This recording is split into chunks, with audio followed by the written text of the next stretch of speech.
Welcome to our broadcast. We're joining you live from Region 10 and in particular Linden, folks, where the voting has already started here as it has in many parts of our beautiful country. Today is election day. This is the day we've all been waiting for, and we're so happy to have so many of you who are going to join us throughout the day as we begin our coverage here in Linden. The voting here where we are, the Mackenzie High School just behind us has already started since 6 o'clock this morning. We've touched base some other places.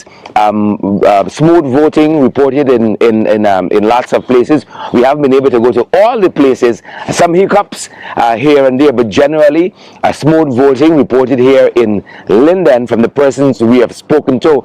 But before we get to them, the presidential candidate for a Partnership of National Unity, APNU, voted very early this morning in Pleasance. Let us catch up with him there, and then we're going to take you to some other folks this morning here in the mining town of Linden. Share the line for us, smash that emoji button as well, folks from Mackenzie High School behind us. But let us take you to Pleasance, where the leader of the opposition and our presidential candidate for APNU spoke this morning. Take a look and take a listen.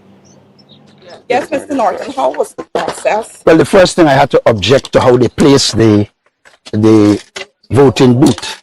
The law says that the scrutineers must see the body of the person voting, though they mustn't be able to see where they, except for one of the buildings, all the rest were wrong. So I had them change, and I'm going to ask our chief scrutineer to send out a general notice to say to people they should stop the voting if they cannot see the person. Because you could tell me the person putting a cell phone there if the person has two cell phones. So that is the first thing. Outside of that, it looks normal. But does any political party have the authority to recommend the stopping or call or stop the voting? The person, the agent, can reject it, and the law says that once an agent is appointed, they have to be in the process. So if they object, going forward, who will sign the statements of poll and so.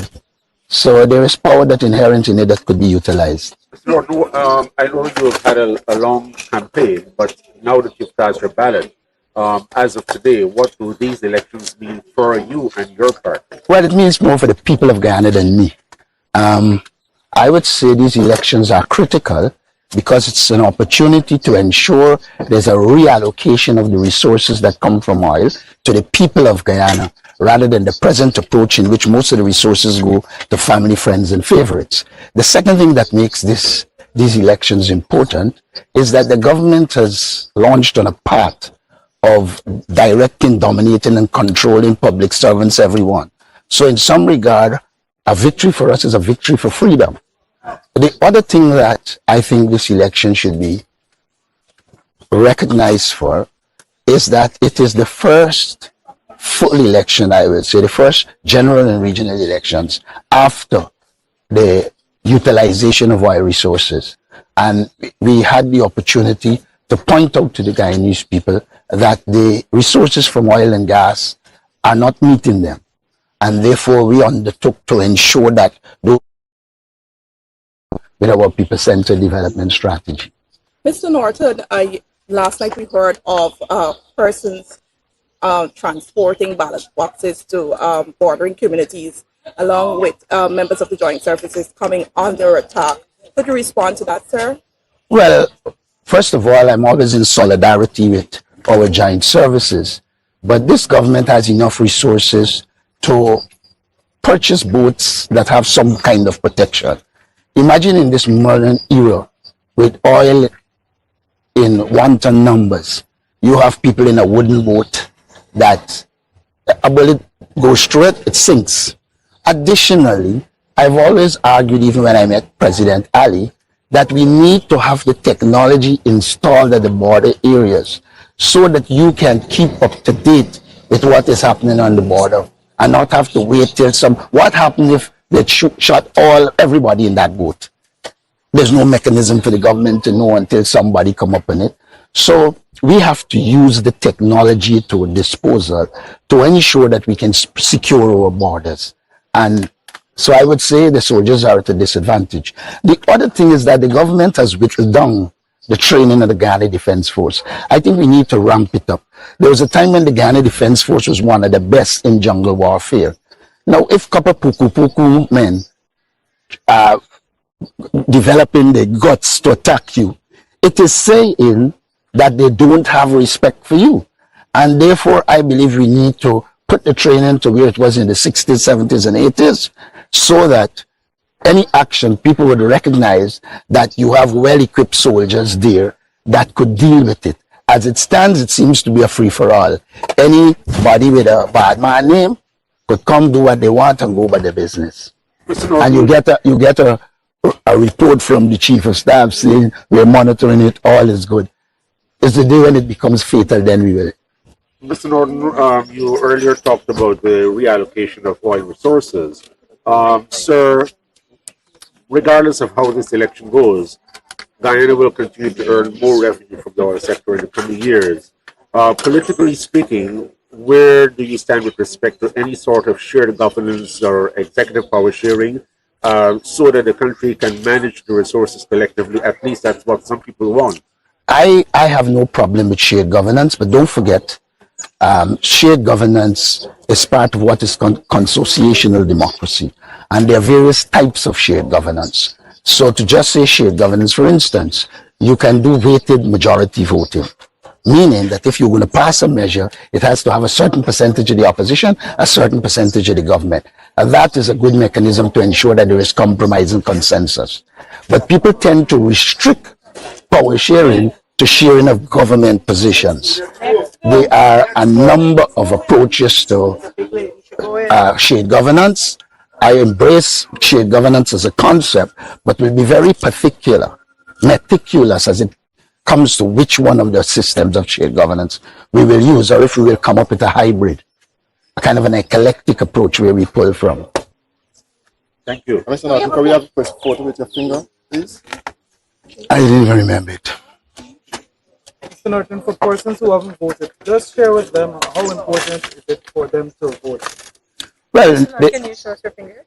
in the first case, when you do not vote, you are going to allow people to make decisions for you without your input. And so the first thing I would say to young people is look at the manifestos, look at the policies, and then make a decision as to where to vote. That's the first thing. The second thing I would say to young people, that if you become estranged from the political process, you will not be able to impact it. Our slate had a plethora of youths who have impact our manifesto and the decisions we would have made. So for me, it's a critical element of democracy for people to vote. But remember, democracy has two elements. One is procedural. This is procedural. Then there is the substantive. After you get government, how you govern, the governance issue.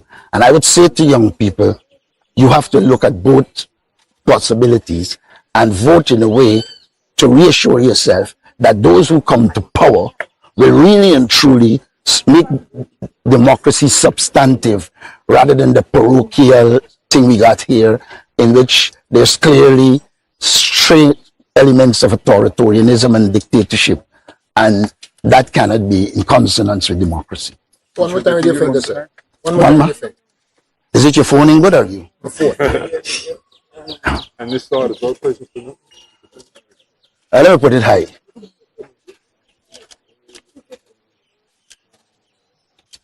That's it? Thank you. Good. All right. You heard him there. And as you know, Mr. Aubrey Norton could easily be the next president, and we're hopeful of this cooperative oil producing republic of ours. And the team have been advising folks to get out there and vote resoundingly. Of course, you know, for who. That being said, folks, I want to touch base with some of the folks here in the mining town of Linden, where we are, and then we're going to talk to some other folks elsewhere as well, at least one other person elsewhere outside of the mining town of Linden. Let us take you now to the regional chairman, Deron Adams, and also we're going to talk just after Deron. I think you're going to hear from the mayor, and both of them voted early here this morning. Folks, as I say, share the live for us so that as many persons as possible get the valid and credible information. Smash that emoji button for us as well.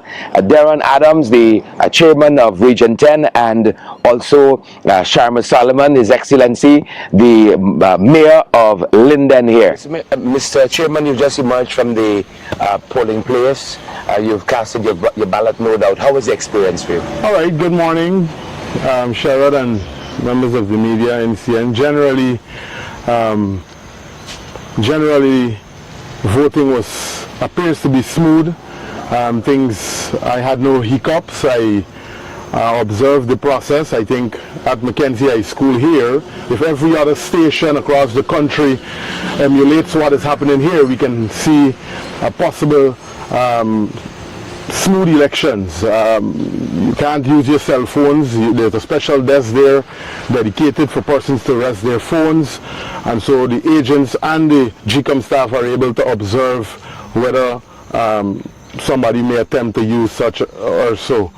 But initially this morning, before coming here, I had to interact with the returning officers because there were some hiccups in terms of GCOM personnel not allowing certain agents into the polling place based on the color of their t-shirt that they were wearing. But the returning officer was quickly able to intervene and remedy that.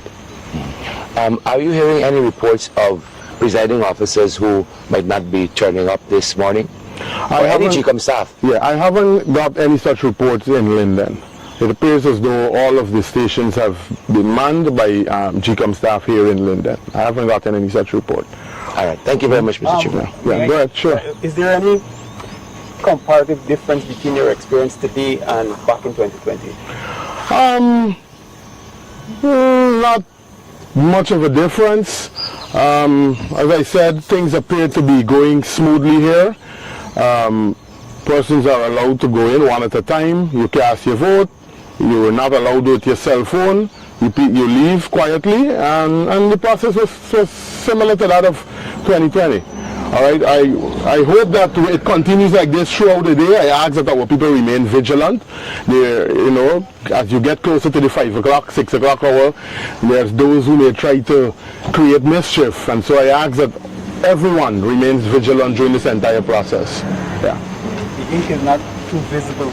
Let me just get a shot. Oh, yeah. It's gonna likely get dark as you. All right, thanks. Good. Thank you, Mr. Chairman. All right. Mrs. Solomon, can you tell me what are your thoughts on the voting process so far? This morning I am most impressed of the voter turnout first. I think it's important that we see Guyanese prepare to exercise their franchise. I'm very impressed and encouraged by that. I want to encourage, however, more persons to come out and to ensure that they cast their ballots and to exercise their franchise. And the process itself, I know we had concerns when I went in terms of the positioning of the poll, the box, the area for persons to have their votes casted. We were concerned of the positioning persons in the cell phone matter. So those things were brought to the attention of the GCOM representative, and they've started to correct those things. So those were some of the things that we noticed, but otherwise than that, the process so far is okay. Mr. Mayor, I know you've been touching base also with some other polling stations. What is your general sense of those polling stations thus far? Maybe name a couple of them, the general area, and a sense of how the voting is going. I was at the 1 mile area. I'm responsible for that area. That's a very large area over the Wisma Shore and represents one of the biggest constituency in round 8 and 6 and 5. And I want to say that we are prep our agents from the APNU. We have eyes on every one of our polling stations, at our polling places, and at every box. So we intend to stay vigilant on the process. I want to also commend those early voters. I want to respect our seniors. I saw many of them out, and let them know that we have all that is in place to get those who need to get to the polls. But so far, we've had a very good process. All right. Now, my penultimate question is, a lot of folks seem to be streaming past us here this morning going into vote. Is that indicative of perhaps an energized electorate? Yeah, listen, our campaign was very well done. I want to commend the team that ran this campaign in Region 10. Very well efficient, effective. Our resource never meant anything that kept us from not performing. And it was reciprocal in what came from the people in their response to the message that was given. And they were very encouraged by our campaign message, the APNU, putting people first, putting people center, with our people-centered message. So I believe those approach, the way we attack the campaign and our message to the campaign, our presence in every community, bringing our message directly to people, helped tremendously to bring people to that level of consciousness of the importance of participating in this 2025 election. So we are encouraged of the response during the campaign, and we are certain for this election day we will see that response in terms of the turnout. Mr. Mayor, you always talk about protecting this baby that is the ballot and the process nationally. How do you feel about the national push? Well, I'm glad you remember that process. It is indeed, in fact, we're not just protecting a baby, we're protecting twins. We've made that an exercise that we've adopted from local government elections. And why twins? Because we're now doing both general and regional elections. And we believe the importance of this election is one where we have to be that attentive, as you would have to any newborn or a baby, because it is that precious, your vote, and the APNU intend to protect that vote. So we are with all the pieces in place to ensure that we do that. But we want you to know also how precious that vote is to first cast, and second, for us to preserve and protect.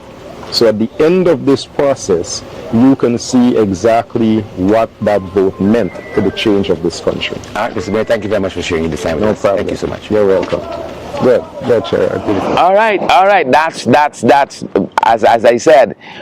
What more could we say on this subject matter? You are listening to Darren Adams, the chairman of Region 10, and His Worship, the Mayor of Linden, the one and only Sharma Solomon. And as we wrap up this broadcast this morning, as we begin our coverage for today, we give you our vice presidential candidate, Ganesh Mahipal, who voted on the East Bank. Folks, take a look and take a listen. Vice presidential candidate Ganesh Mahipal. Good morning, Guyana. I have fulfilled my civic duty, and that is to show up early and vote. And I encourage all of you to do same.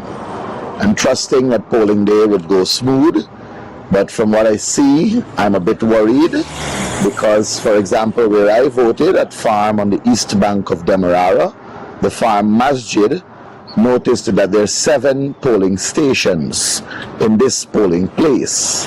What I'm a bit worried about is that all of the polling stations are under what seems to be a 20 by 20 tent, and there's 7 of them, one after the other. So all 7 you have cramped together. And I'm afraid that people will show up in their numbers, and there may be some confusion. I hope there isn't. But clearly for me, the layout should have been a bit different so that there is space that exists for people to move around and so on.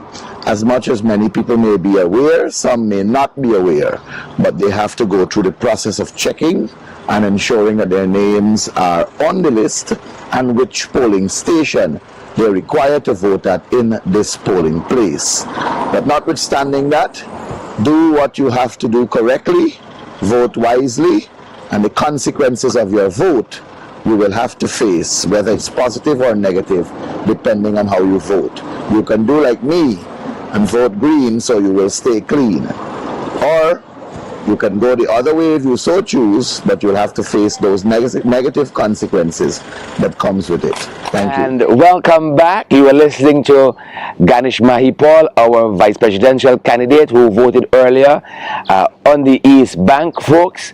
We're going to leave it there for this broadcast. We're going to see you guys on the next one as we bring you guys another update. And we intend to bring you these updates throughout the day as we continue to post updates on our pages as well on our social media platforms broadly on Facebook and on YouTube as well. That's going to do it for us today. That's our time, and that's our broadcast from the Mackenzie High School here in Linden in Region 10. Stay safe.